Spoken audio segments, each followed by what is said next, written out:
Coker. All I can say is, wow, there was some amazing fights tonight. I think that the fans were entertained. I think on TV we should have some big ratings, and I think we have an announcement that about a rebroadcast tomorrow. John, want to talk about that? Yeah, well, first of all, let me just say thank you, Scott Coker, for putting on an amazing night of fights. That was incredible. Every fight was a finish. I think everybody, we had a packed house tonight, so congratulations to the whole team who put that together. We were proud to be a part of it. Yes, we'll be having a re-air of tonight's main event from 9 to 11 tomorrow night on Spike TV. And I think there's an immediate re-air tonight as well, but there's also a re-air tomorrow night at 9 o'clock. So, okay. So thank you. Great. Thank you. And you know what? Tonight's fight would not have been possible if it wasn't for the hard work of our friends, Jesse Finney, Rob Donaker. They're there in the back. Thank you very much. This has been a lot of work. I know they've been working so hard. I really appreciate you guys. You know, we've been friends for a long time, and I said, look, when I get back into the business one day, we're going to come back to St. Louis, because I know this is an amazing fight town, amazing sports town. We love it here, and we'll definitely be back before the end of the year. So thank you guys. I appreciate it. So normally I'm up here and we're talking about, yeah, we had some technical fights and we had some, you know, exciting fights, but tonight was just, you know, some explosive action. That's probably the best word I could use to describe it. And I think that the show delivered, and, you know, the expectations, you know, to me, were pretty high, and I think we delivered on a big way. And it was a lot of work on a lot of people's part, so thank you to everybody. And I think at this point we have some great fighters up here, and let's just open it up for questions.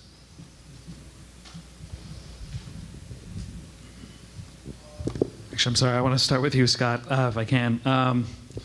Was this pretty much the best case scenario? Was this a scenario that you imagined when you put this fight card together, how it ended up playing out, the back and forth main event?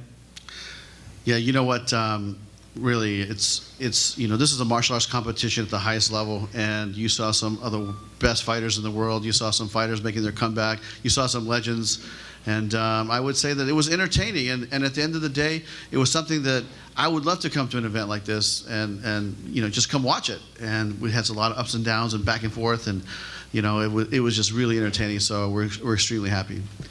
Can you talk about the choice to have Ken's, I guess, tag team partner walk out with him? Was that was that something that he pitched to you and at the last minute, or was this planned all along? No, you know what? That was something that was important to him, and he said to me, I want my family there, because you don't know if this was going to be his last fight or not. I want my family there, and I want Animal to walk me out, because I guess they were friends in their WWE days, or WWE. So they're buddies, and they used to wrestle together. And he lives here in St. Louis, so we arranged all that for him, and he wanted to have the gospel singer come out. So we said, Ken, whatever you want to happen, we'll make it happen. And what's Kimbo's future with Bellator right now? Well, as far as I'm concerned, he's back. I mean, this guy can hit extremely hard, and you saw some of his new techniques. I mean, he fought that rear naked choke off and stood up and did what, you know, did what he was supposed to do and to win the fight. And we all said, look, if he went to the ground, you know, and Ken could keep him down there, then this might be his night. But Kimbo was able to fight off the choke, stand up, and, you know, he throws bombs. This guy is a heavy puncher. So that's how the fight ended.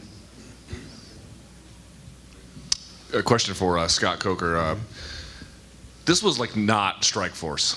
I mean, it was a little bit, but then when you get to the main event, this is a totally different beast. Would you say that this kind of show is more in keeping with your kind of creative vision than what I think fans might be accustomed to and what they got with the Strikeforce product? I mean, you know, I think Strikeforce was just like this. It was something for everybody, and you know, we've had some great nights in the past of promoting, and I love it. I've done it for a long time, but you know, this was an entertaining night of fights, and honestly, I haven't felt that much electricity in the room for a fight. The whole crowd was standing up, you know, and I don't remember a fight ever where I was standing there, even in Strikeforce, looking back and going, man, everybody's standing up. You know, they were so pumped up that they couldn't sit down. So, you know, I think that the fighters, you know, all delivered. They're fantastic athletes, and we have some of the best fighters in the world. Could fight at any level, in any league. Believe me, I've been around this game for a while, and there's tremendous talent here. And a question for Mike Chandler. Mike down here.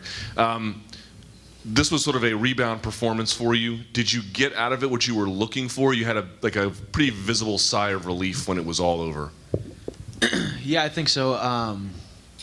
I put a lot of hard work into kind of building myself, making this sport not as, you know, making it easier than it has been in the past. You know, my last couple of performances, I wasn't focused on the right things. I was focused on the right things outside the cage, just not in the cage. I want to make this sport as easy as possible, and that's you know, just being fast, sharp, basic. Use my wrestling, use my submissions. So yeah, it was definitely a sigh of relief. And you know, whether you win, whether you lose, it's always a crazy adrenaline dump at the end. So I think that's where that visible sigh of relief came from. But it was definitely good to fight here in St. Louis and go out there and get the finish in front of the home crowd.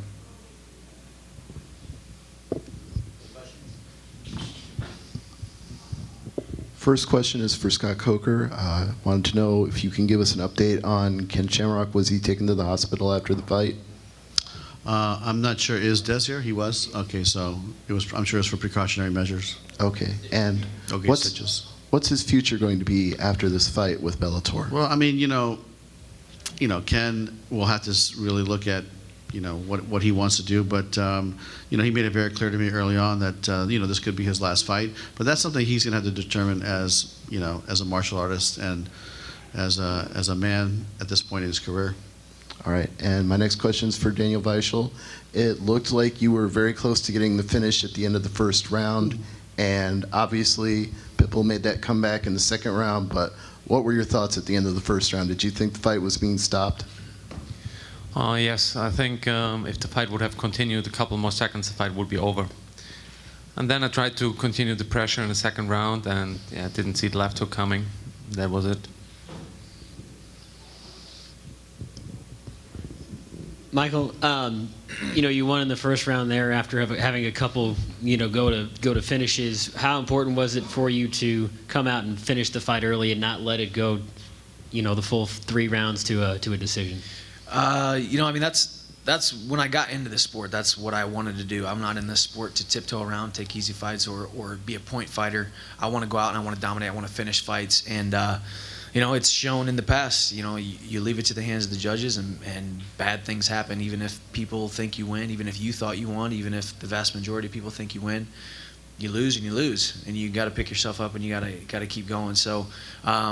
It's always it's my job, and it's my identity in this sport as a guy who wants to go out there and finish fights. So I knew Derek Campos was a tough guy. I mean, I hit him with the right hand, and my right hand is still hurting from it. And he was rocked, and he had that look in his eyes, and I was raining punches down on him. And I knew I was going to have to put him in a situation where there was no escape to finish the fight, and that's what luckily ended up happening, because he's a tough guy. So I'm just blessed to get the finish. Question for Daniel Strauss. To what extent had you prepared for Corrales by looking at any tape on him? I mean, I watched a little tape, but not much tape. There wasn't a whole lot of tape on him. But just watching what he does, you can kind of fill him out, whatever. But he's a tough dude, you know. When you come in here to fight, you know, you can always say you have a game plan, you know, you can work. But when that door shuts, you know, it's all mental and what you've worked on, what I've worked on with my coaches and my camps, you know, that's what really helped me. You seemed really amped up when commentator Jimmy Smith asked you about what was next. Do we detect a chip on your shoulder about something, or was it just the heat of the moment? Man, I don't have no chip. I just want this belt. I mean, I want what every last man is up here for. What he's up here for, what these men is up here for. We fighting to win. We fighting to get gold. You know, I don't have no chip, I don't have any hatred in my heart for any of these guys. But they have something that Pitbull has something I want. Flat out. I respect the guy, you know, but he has gold. I want gold. That's plain and simple. Question for Bobby Lashley. Bobby, you know, you did not get the original opponent that you wanted, but you were able to pull off a nice, decisive victory over Dan Charles tonight. Did you feel at any moment with those initial leg kicks that he threw to you that you could have been in some trouble with the stand-up with him, or was the game plan from the get-go to get him down to the mat and work your stuff? No, I didn't feel like I was in trouble or there was any kind of danger there. I think at the beginning, I just needed to open up and move around a little bit more. I didn't really have a game plan so much for him because I didn't know what he was going to do. Since it was a different opponent, we just went out there to fight. And knew he was going to be a little faster than Thompson, knew he was going to throw different punches. He was a little smaller, quicker, so we didn't have a game plan. So we're just going to go out there and see what happened and taking him down. Once we took him down the first time, I knew that I can keep him down and punish him down there. So that's all. Kimbo, I was wondering what it was like getting back in the cage for you, what it was like going through that adversity, almost getting choked by Ken. Did you feel like you exercised that ghost? You said you wanted to kill that ghost. Did you do that tonight? Yeah, I felt like a chapter has been closed. I can put that book on the shelf now and move forward to the next. So what's your future with Bellator, you think? It's up to my managers and Scott. We'll sit down and we'll go over things again and see what happens. But you want to keep fighting? Definitely. How close were you to tapping out or losing consciousness? I'm not tapping out, man. I mean, he would have to put me to sleep, you know.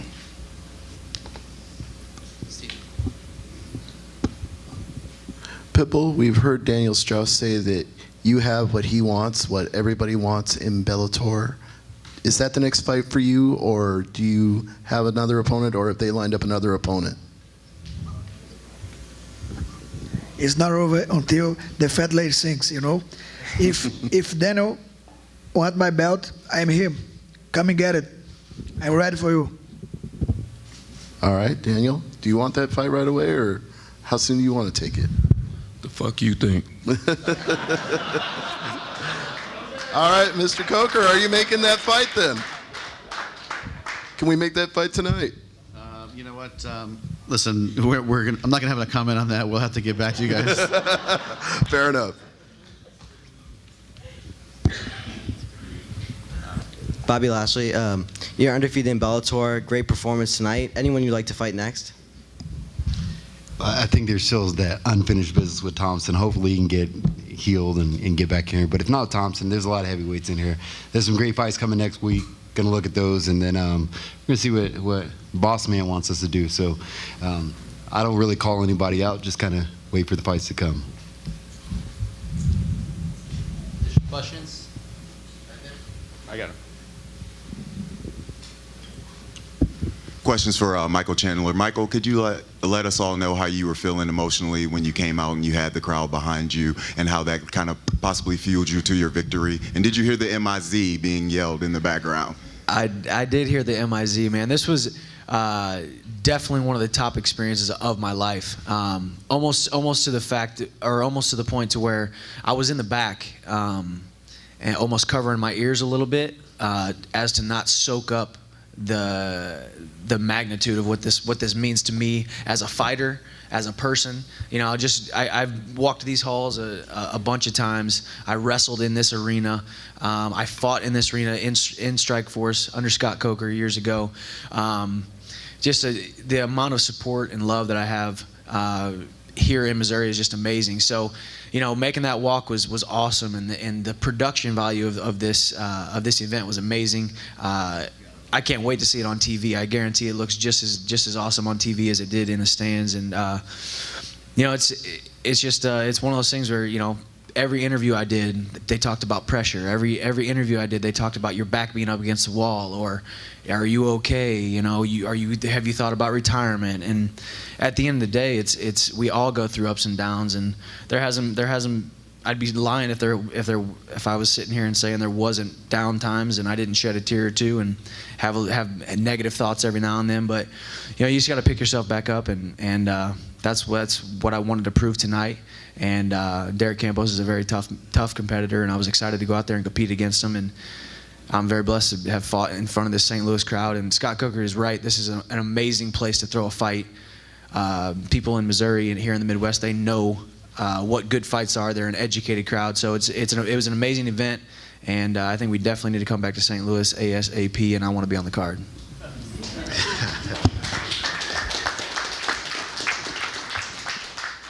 So, Pitbull, you were pretty upset before the fight about being the co-main event. You said you wanted to talk to Scott Coker. Did you have a chance to do that? Eu acho que é muita emoção aqui, mas como eu sou o campeão da organização, eu gostaria que fosse respeitado como tal. Mas eu entendo a posição do Bellator e sei que nós precisamos atrair olhares para cá. E eu sei que hoje eu fui visto. Yeah, it was a bit emotional, but I understand the stance that Bellator took to get eyes on this event, and I know there was a lot of eyes on this event. It attracted a lot of people. Did you watch the main event? Yes.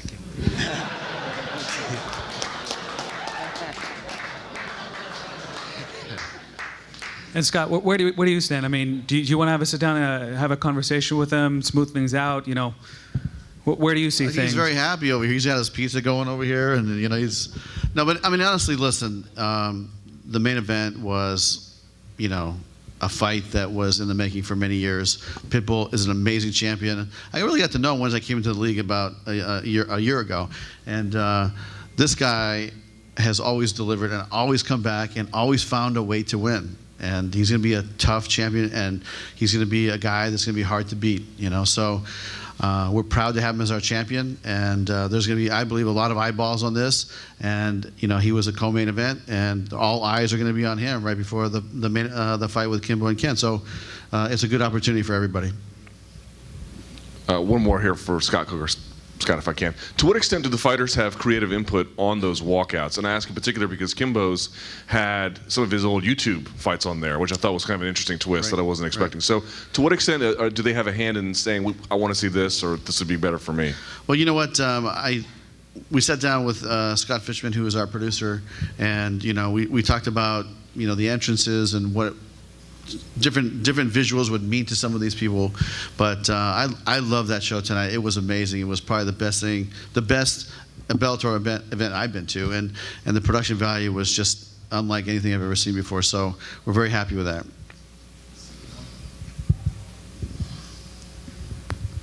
Michael, David Rickles told me last week he had a quote-unquote evil plan. He wanted you to win tonight in St. Louis. He wants to beat John Alessio next week, and then he wants the two of you to rematch. What are your thoughts on that, taking a second fight with him? An evil plan, huh? That's what he called it. He said it was evil. Man, he's the caveman. He's a character. You know, hey, when I took that fight with David Rickles, he's not the kind of guy. I think that was probably the first time he's ever been knocked out. Other than that, he's been taken. He takes guys to the deep waters. He's a tough fighter. He always brings a show on the walkout and in the cage. You know, so I mean, yeah, we'll see. I mean, if he gets through John Alessio, we'll see. I would think he might want to get that stain off of his record. But at the end of the day, we'll see what happens. All I do is wait for that call, and I'm ready for it ASAP. Scott. Okay. Noted.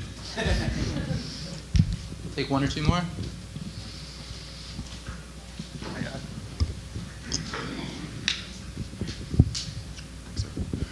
This question is for Kimbo Slice. Kimbo, can you give us an idea of how the fans treated you once this fight was announced? It seemed like there was a lot of people who were excited to see you getting back inside of the cage and stuff. And can you kind of explain, did you shut yourself off from your fan base once you got ready for this fight, or were you able to engage and interact with your fans, and how did they treat you?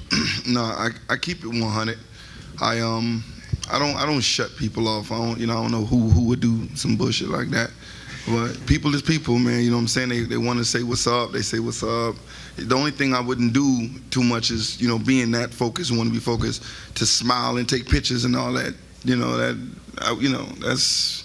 I got to keep a straight face, keep my mind right. Got to stay in focus.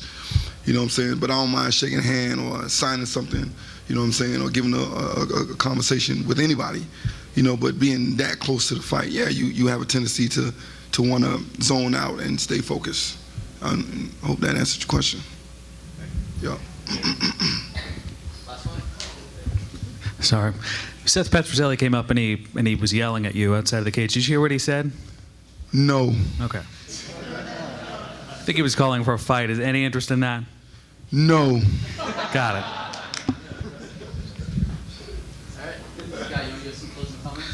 Yeah. Again, thank you for attending the fight and the post-fight press conference. Once again, I think we delivered a great show. This is one of our big tentpoles. This is our third tentpole, and we're gonna have some great fights next week. It's free on Spike, and that's gonna be the Congo Volkov fight. And then July 17th, we have the fight at the Mohegan Sun, and that's our best welterweights that we have on Bellator's roster, including Douglas Lima, our champion, fighting Kreshkov, Paul Daly be on the card, and so will Honeycutt. So we got some tremendous welterweights fighting. But I tell you, what I'm really looking forward to is going back to San Jose, where we've been promoting for many years, and where we built Strikeforce, the four-man tournament, Tito Ortiz fighting Liam McGarry, and now adding the Glory Kickboxing. It's going to be a great night of martial arts combat, and we'll see you guys all there. Thank you.